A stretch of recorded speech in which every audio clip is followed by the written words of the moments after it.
Kumusta po sa inyong lahat mga minamahal kong tagapakinig? Si Luningning po ito.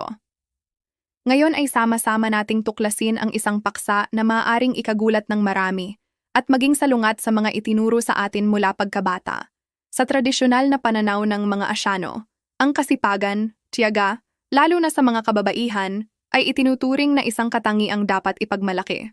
Madalas nating naririnig ang sabihing kain sa kusina, upo sa bahay. At kung minsan ay kahit kaunting kapabayaan sa gawaing bahay ay nakakapagparamdam sa atin ng guilt. Ngunit ano ang mangyayari kung ang labis na kasipagan at pagiging masigasig mismo ang siyang ugat ng sakit, maging ng malubhang karamdaman? May lihim ba na nakatago sa kakaibang pagkakaiba na ito? Gusto niyo bang tuklasin kasama namin?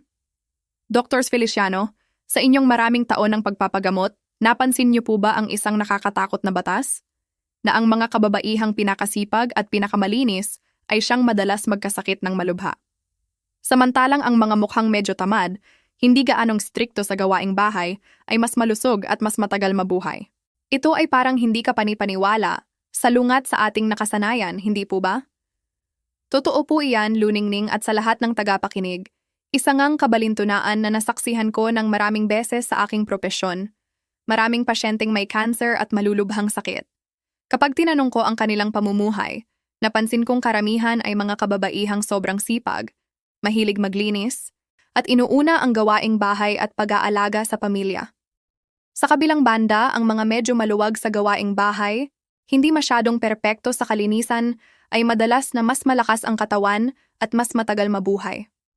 Mukhang hindi ka panipaniwala at salungat sa ating mga tinuro, di po ba? Talaga po, Dr. Feliciano, bakit ang sipag ay nakakapagpapaikli ng buhay, ang kasipagan ay nagdudulot ng sakit? Ito ay lubos na kabaligtaran sa mga itinuro sa atin mula pagkabata. Kaya ano ang paliwanag mula sa medikal na aspeto? Dr. Feliciano, sa tradisyonal na gamot Asyano, madalas nating pinag-uusapan ang balanse ng yin at yang, dugo at enerhiya, at ang natural na batas ng kalikasan. Ang katawan ng tao ay maaring ituring na baterya at ang dugo at enerhiya ang pinagmumulan nito. Ang enerhiyang ito ay mula sa minana sa magulang at sa kinakain natin. Araw-araw kapag gising tayo, iyon ang simula ng aktibong enerhiya. Kapag nagtatrabaho tayo, iyon ang pagkonsumo ng enerhiya. Kung sobra ang trabaho kumpara sa kakayahan ng katawan na mag-recover, tinatawag itong labis na pagod na nagiging sakit o lihim na pagkaubos. Ang lihim na pagkaubos na ito ay nakakatakot. Hindi ito maingay kundi tahimik na ninanakaw ang lakas sa bawat maliit na galaw tulad ng pagyuko, galit o paghawak sa malamig na tubig. Unti-unti nitong nauubos ang esensya ng bato, dugo ng atay at ang kaliwanagan ng isip. Kapag napansin na natin, madalas ay malala na ang sakit at mahirap gamutin. Lalo na, ang katawan ng kababaihan ay iba sa lalaki. Ang kababaihan ay dugo ang ugat, atay ang pinagmulan, sensitibo at madaling itago ang iniisip. Kung patuloy na isasawsaw ang sarili sa gawaing bahay na aking sasabihin, parang ipinagpapalit ang buhay para sa kalinisan ng bahay, dugo para sa pagpupunas ng sahig. Narinig ko ang sinabi ni Dr. Feliciano, Luningning, at napansin ko sa mga kababaihan sa paligid ko ang mga katulad na senyales. Kaya ano nga ba ang 4 na uri ng gawaing bahay na tinutukoy ng doktors? Totoo bang parang sumpa ito na nakakapatay tulad ng sinabi niya? Totoo iyan, Luningning, at ang unang gawaing bahay na dapat lubusang limitahan o iwasan kung hindi kailangan ay ang matagal na pagluluto sa masikip at mainit na kusina, lalo na ang mga pritong pagkain sa mataas na init na puno ng usok at langis. Sa Feng Shui, ang kusina ay lugar ng apoy. At sa pisikal, ito ay lugar ng paghihirap para sa kababaihan. Nakita ko na ang isang pasyente na mahigit 50 taong gulang, hindi naninigarilyo, hindi umiinom, mabait, pero may advanced stage lung cancer. Nang tanungin, sinabi niyang habang buhay na siyang nagluluto at mahilig sa pritong pagkain sa mataas na init na maraming usok. Ayaw pa niyang gamitin ang malakas na exhaust fan o palitan ang luma.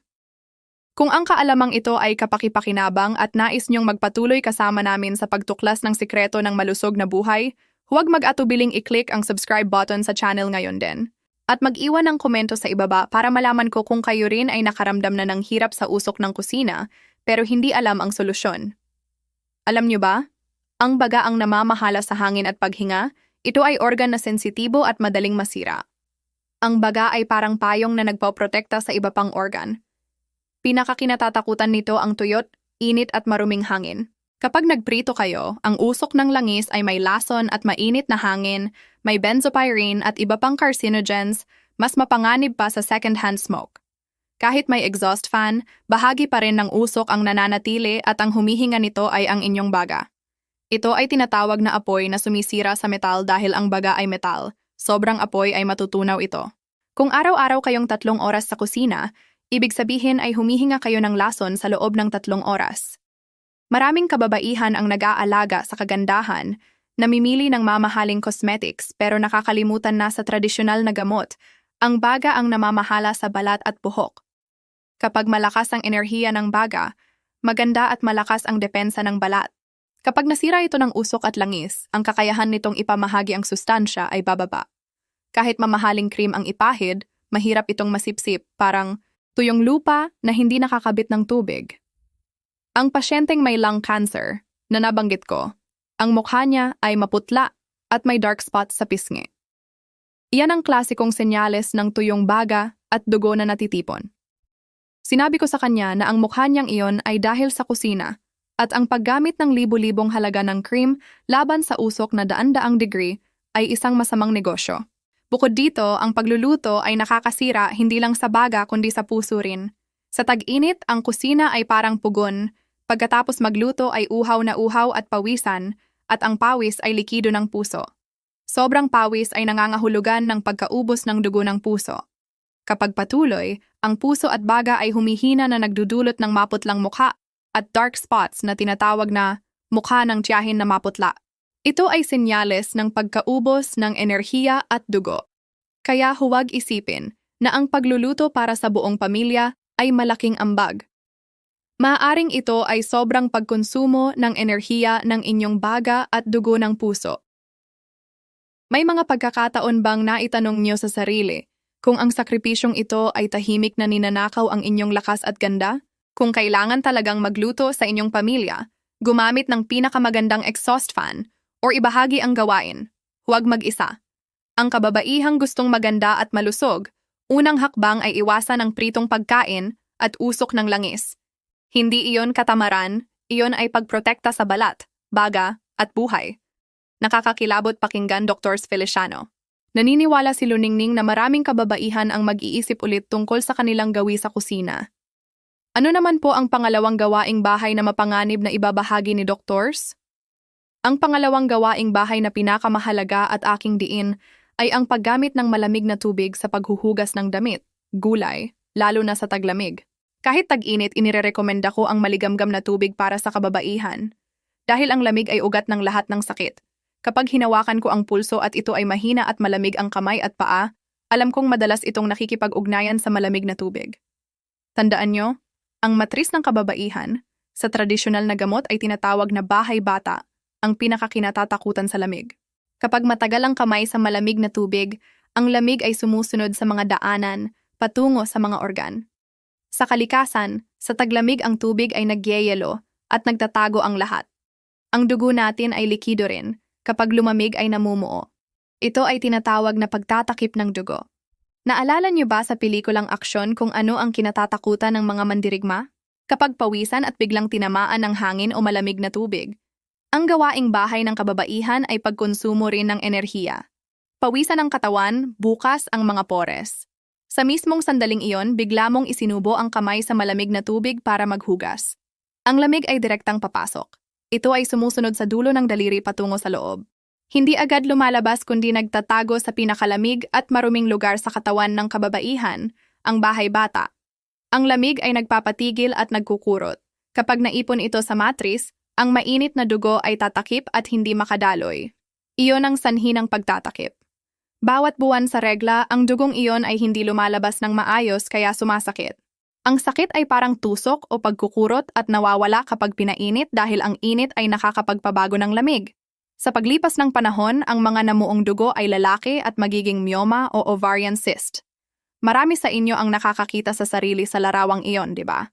Kung nakaranas na kayo ng matinding sakit sa tiyan tuwing regla o lamig, kapag nahahawakan ang malamig na tubig, Mag-iwan ng totoo sa komento para malaman ko na kayo ay kasama pa rin.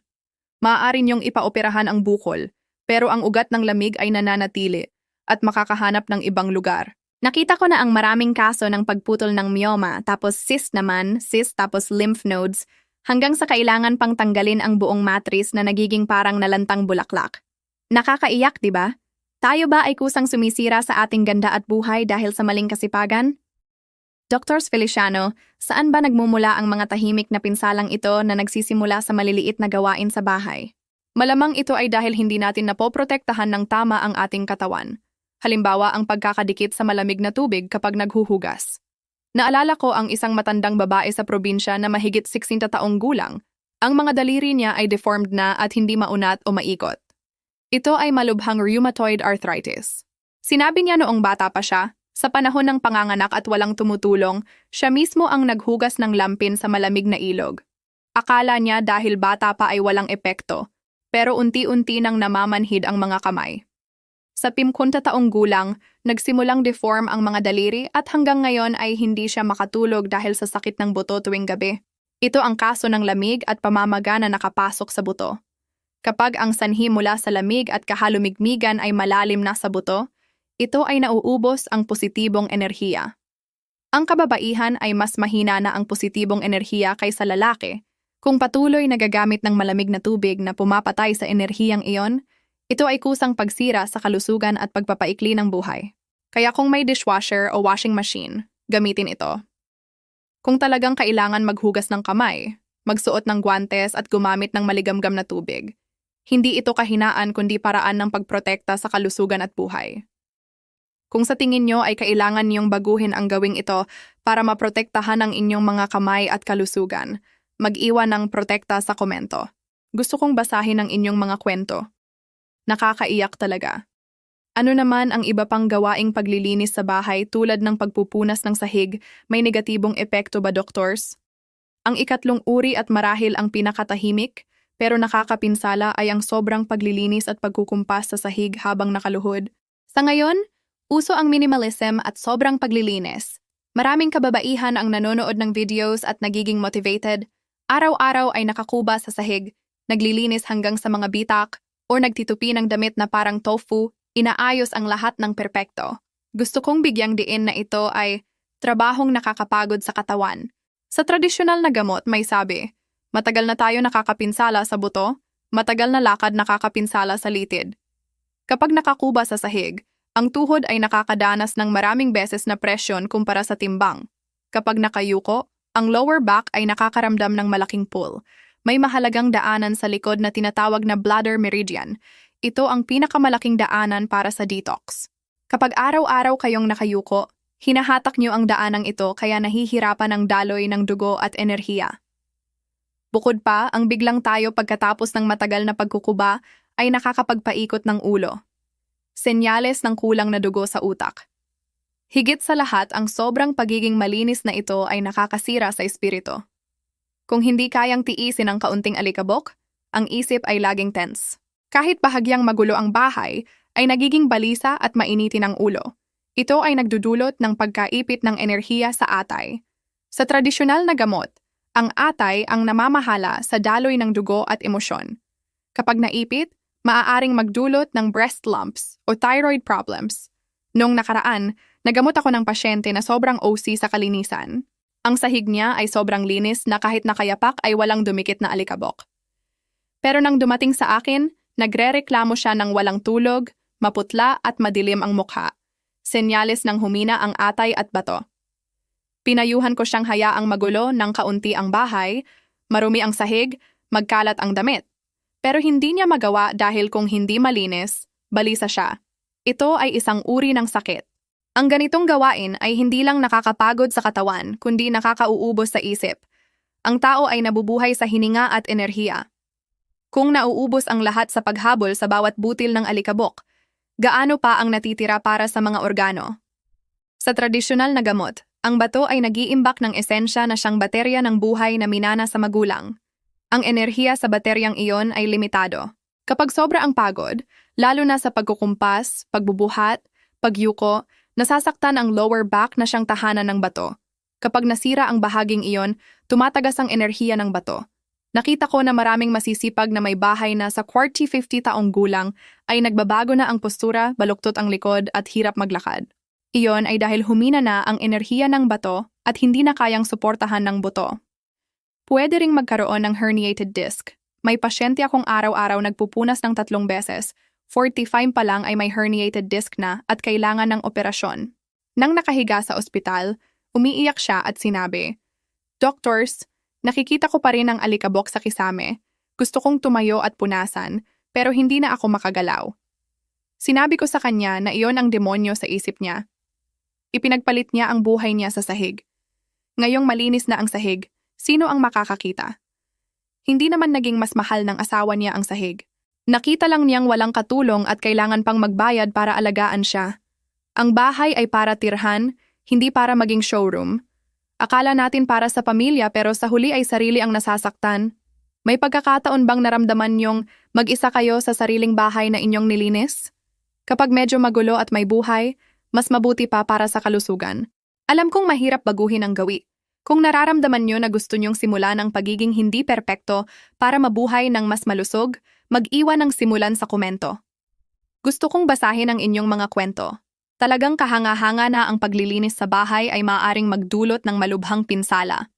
Ano naman ang tungkol sa mga pasanin sa isip na dala ng kababaihan, doctors? Yun ang ika-4 na uri.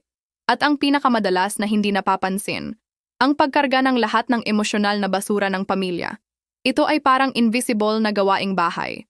Maraming kababaihan ang hindi lang nag-aalaga sa pagkain at pang-araw-araw kundi iniisip pa kung masaya ang asawa, masaya ba ang mga anak, nasisiyahan ba ang biyenan. Sa bahay, kapag may sakit o problema ang sinuman, ikaw ang unang lumalabas. Ginagawa niyo ang sarili niyong basurahan ng emosyon at tagapagpatay ng apoy ng pamilya. Ang trabahong ito ay hindi nakakapagod sa katawan, pero mas nakakasira kaysa pisikal na gawain. Sa tradisyonal na gamot may sabi, sobrang iniisip ay nakakasira sa spleen. Kapag palaging nag-iisip at nag-aalala, humihina ang spleen at tiyan. Ang spleen at tiyan ang ugat ng enerhiya pagkatapos ipanganak. Kung mahina ito, kahit maraming masasarap na pagkain ay walang saysay. Bukod pa, ang sobrang pag-aalala ay nagdudulot ng maraming init sa loob. Akala mo ay maraming sakripisyo, pero hindi naiintindihan ng asawa.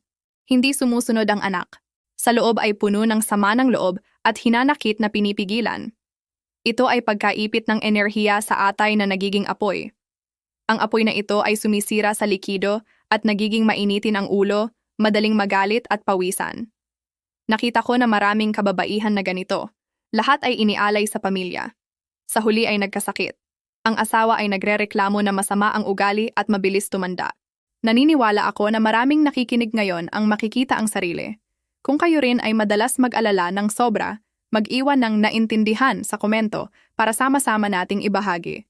Gusto kong pakinggan kayo. Bakit? Dahil ang inyong positibong enerhiya ay nauubos na ng walang tigil na pag-aalala. May nakaranas na ba ng mabait pero sinisisi pa rin, nagbigay ng lahat pero sinisisi? Naniniwala ako na marami sa inyo ang nakakakita sa sarili. Tandaan, ang mga anak ay may sariling kapalaran. Ang asawa nyo ay matanda na. May sarili silang aral sa buhay. Huwag niyong subukang protektahan sila sa lahat. Hindi niyo kayang dalhin. Kapag inako niyo ang lahat ng responsibilidad nila, kayo ang magiging parang kamelyo na baluktot ang likod. Lalo na sa mga perfectionist na kababaihan na gustong perpekto ang lahat sa bahay. Hindi lang ang kamay ang gumagalaw kundi ang isip ay sobrang abala. Halimbawa, kapag nagpupunas ng mesa, ano ang iniisip? Ang hirap ng mansya na ito. Sino ba ang nagkalat?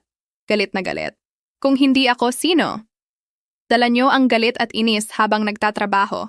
Ito ay trabaho na may lason. Sa ganitong estado, ang dugo at enerhiya ay nagkakagulo. Ang enerhiya sa atay ay umaakyat.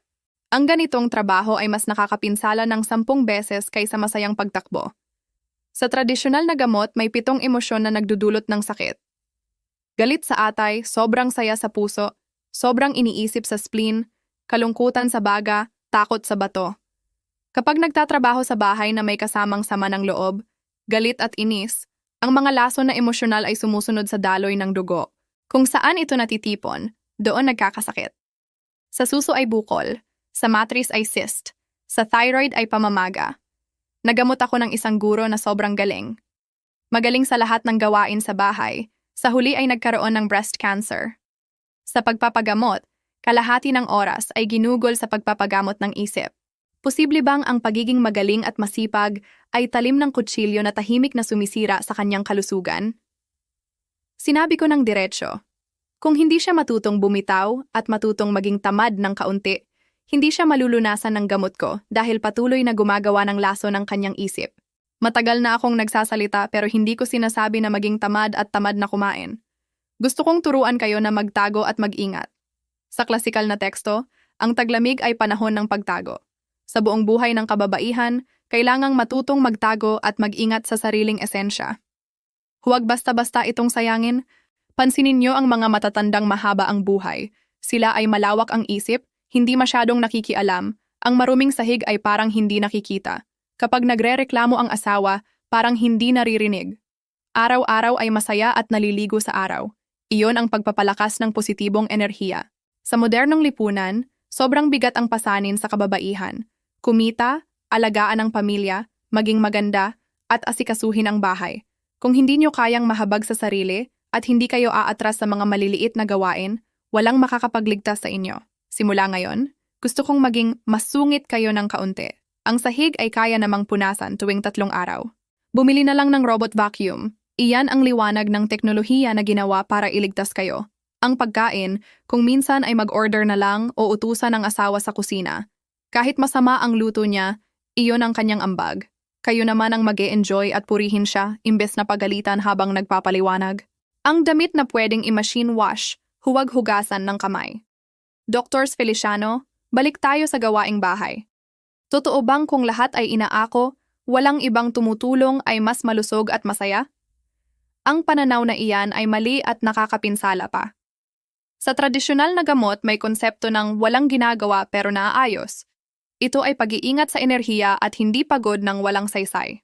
Kapag hindi na kayo nababother ng maliliit na bagay, hindi na nababaliw sa isang buhok o mancha, magaan ang kalooban, maayos ang daloy ng dugo, at maganda ang kutis. Dahil ang enerhiya ay ginagamit sa pagpapalusog sa katawan, imbes na sayang sa walang kabuluhan. Ang pamilya ay dapat lugar ng pahinga at pagre-recharge, hindi pangalawang opisina. Kung pag-uwi ay mas pagod pa kaysa sa trabaho, ang bahay ay parang black hole na sumisip-sip ng enerhiya. Sino ang nagtanim sa isip niyo na kung hindi kayo ang gagawa, magiging marumi ang bahay? Kayo mismo. Kinuha niyo ang pagkakataon ng iba na matuto. Subukan niyo ng isang buwan na bumitaw. Ang mundo ay patuloy na umiikot at ang bahay ay hindi naman ganoon kalala. Mukhang baliw pero minsan ang pagiging tamad ay sining ng pag-aalaga sa sarili. 'Di ba?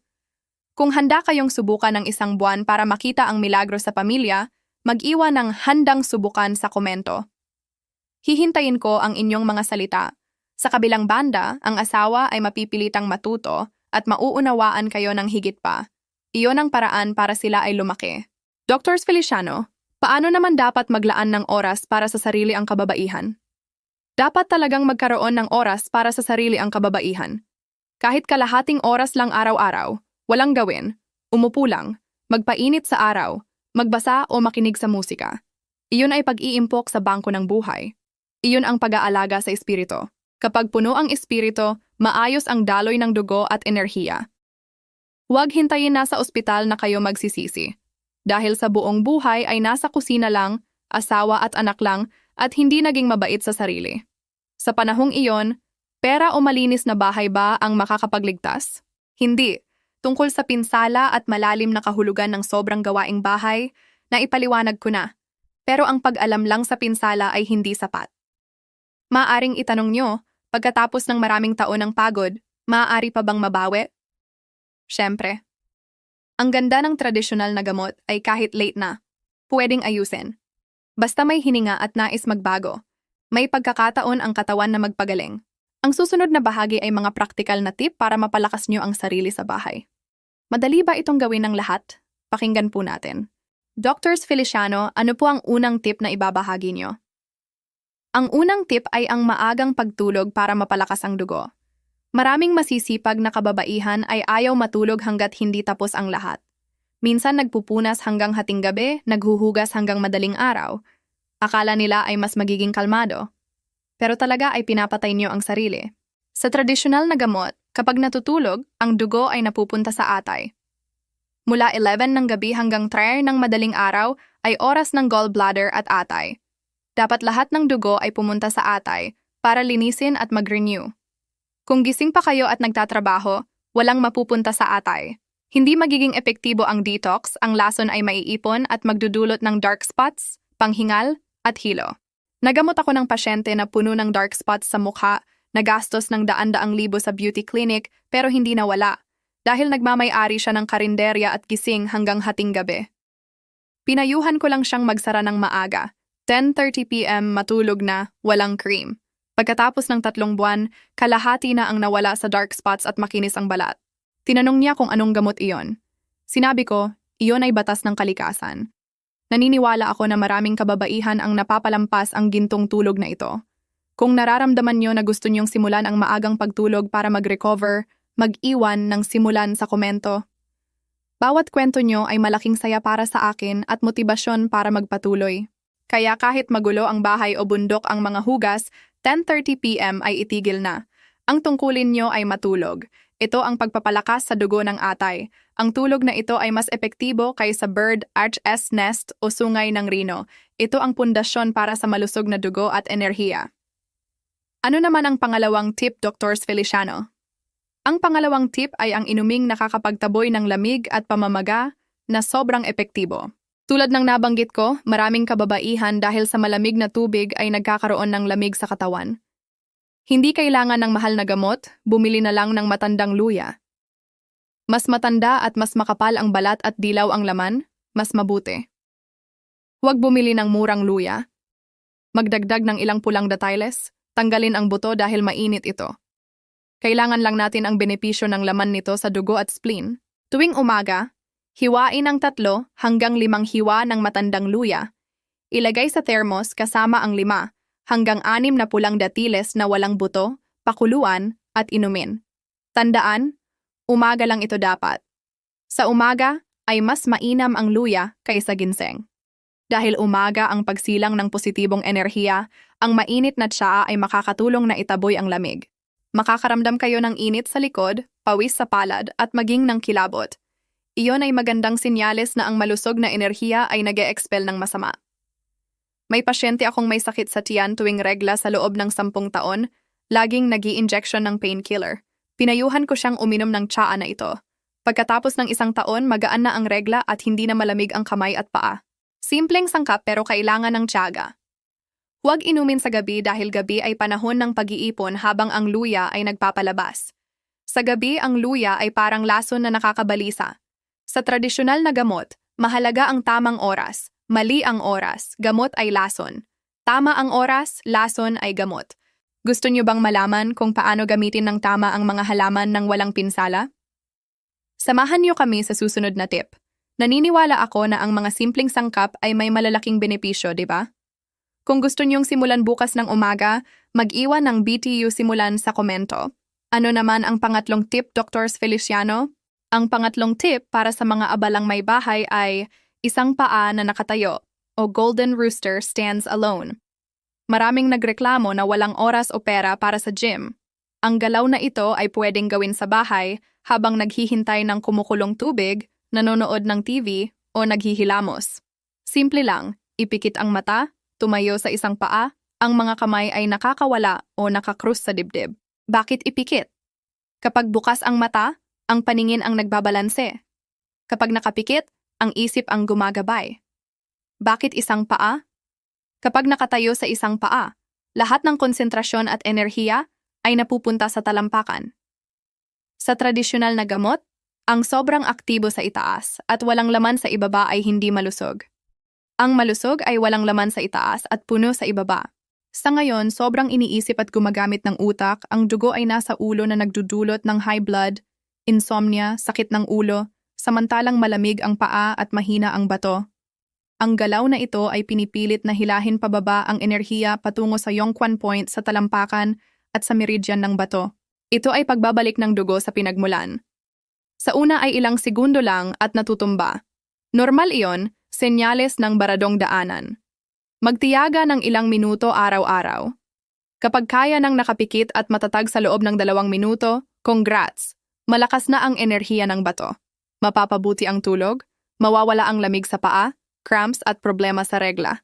Walang gastos, walang espasyo, depende lang sa pagmamahal nyo sa sarili. Gaano karami sa atin ang nakakalimot na makinig at alagaan ang katawan araw-araw?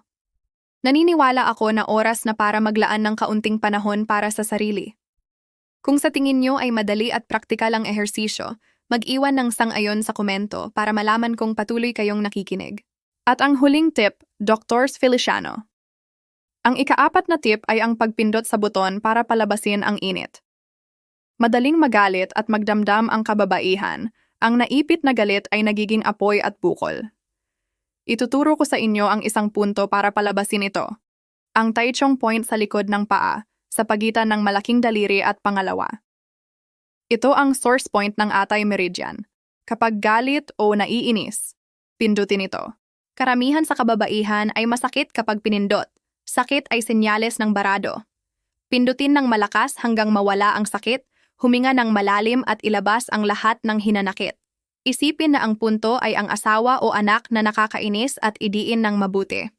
Kapag naayos ang punto, parang nahulog ang mabigat na bato sa dibdib at lumiwanag ang paningin. Ito ay pagpapalaya sa atay at daloy ng enerhiya. Tuwing gabi pagkatapos magbabad ng paa, habang nakaupo sa kama ay imasahe ang punto.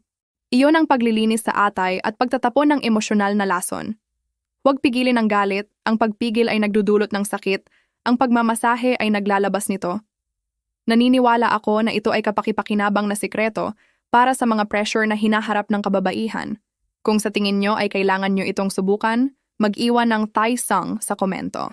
Dr. Feliciano, natakpan na natin ang mga gawaing bahay na nakakapinsala sa kalusugan ng kababaihan. Maaari nyo bang buod ang mga pangunahing punto tungkol sa matalinong pagkain, lalo na para sa kababaihang gustong mapanatili ang hugis at kalusugan? Masaya akong magbahagi pa tungkol sa matalinong pagkain. Ang pinakamahalaga ay unawain na ang katawan ng kababaihan, lalo na ang spleen at tiyan, ay ayaw sa malamig at hilaw na pagkain. Ang sobrang salad, hilaw na gulay o malamig na fruit shake sa taglamig, o kapag mahina ang katawan ay nakakasira sa positibong enerhiya ng spleen at tiyan. Ang tiyan ay gusto ng init at ayaw sa lamig. Kapag humina ito dahil sa lamig, mahihirapan itong digest at magtaboy ng dumi kaya nagkakaroon ng pamamaga at taba na hindi malusog. Ang totoong pagpapapayat ay mula sa pagpapalakas ng spleen at tiyan para natural na maitaboy ang sobra. Kaya ang pinakamahalagang tuntunin ay iwasan ng hilaw at malamig, pati na tubig at prutas mula ref. Hayaang manormal muna bago kainin at limitahan ang sushi o raw salad. Sa halip, piliin ang nilaga at lutong gulay, lalo na ang mga butil na puno ng natural na enerhiya para palakasin ang esensya. Lalo na sa panahon ng regla, strikto ang pag-iwas sa malamig. Ang ice cream or iced tea sa panahong iyon ay maaaring magdulot ng pangmatagalang problema at pag-iipon ng lamig sa matris. Isa pang masamang gawi ay kainin ang sobrang kanin, sabaw o pagkaing naiwan overnight. Kahit pa sayang, nilalagay niyo sa peligro ang kalusugan. Ang overnight food ay may sobrang bakterya at nawawala ang natural na enerhiya, kaya sobrang trabaho ng tiyan pero kaunti ang nakukuha. Kaya huwag maging basurahan, matapang na itapon ang sobra. Kaya dapat unahin ang mainit na pagkain at limitahan ang hilaw at malamig pati overnight food. Para naman sa kababaihan sa edad 45-55, pre-menopause at menopause, may espesyal na payo po ba, doctors? Ang edad 45-55 ay mahalagang yugto ng pagbabago. Para sa kababaihan, katapusan ng regla at simula ng yugto ng pag-aalaga sa sarili. Ito ay panahon ng malaking restructuring at normal ang hot flashes, mood swings at insomnia. Sa tradisyonal na gamot, ito ay tawag na katapusan ng reproductive phase. Pero ito rin ay pagkakataon na mapanatili ang dugo at enerhiya na dati ay nauubos sa regla para mapalakas ang mga organo at pahabain ang buhay. Sa yugtong ito, mahalaga ang matalinong pagiging tamad.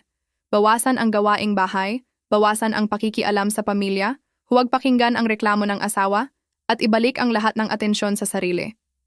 Maglaan ng oras para sa sariling libangan, matuto ng bago, magbakasyon. Kapag may hot flashes at pawis, iyon ay senyales ng kakulangan sa yin at sobrang init. Pwedeng gamitin ang herbal formulas o sopas na may lotus seed para palamig at patatagin. Kung balisa at mainitin ang ulo, iyon ay dahil sa naipit na enerhiya sa atay. Pwedeng gamitin ang klasikal na formulas para maibsan ang stress. Huwag pilitin ang sarili o gumamit ng hindi kilalang supplements. Maraming supplements, lalo na collagen, ay malamig at lalong pinahihina ang tiyan. Ang pinakamagandang gamot ay masaya ang kalooban, sapat na tulog, at maayos na pagkain. Talagang kahanga-hanga na ang yugtong ito ay pagkakataon para sa bagong simula.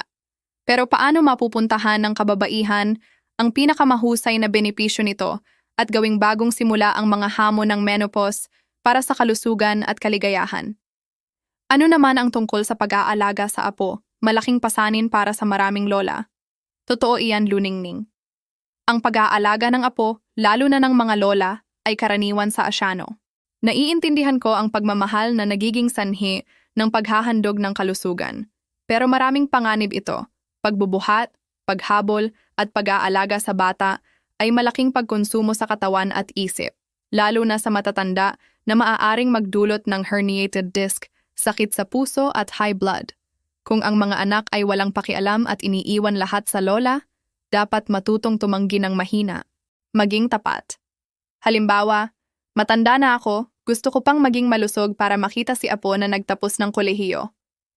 Kung ngayon pa ako mapagod, sino ang aalaga sa kanya sa hinaharap?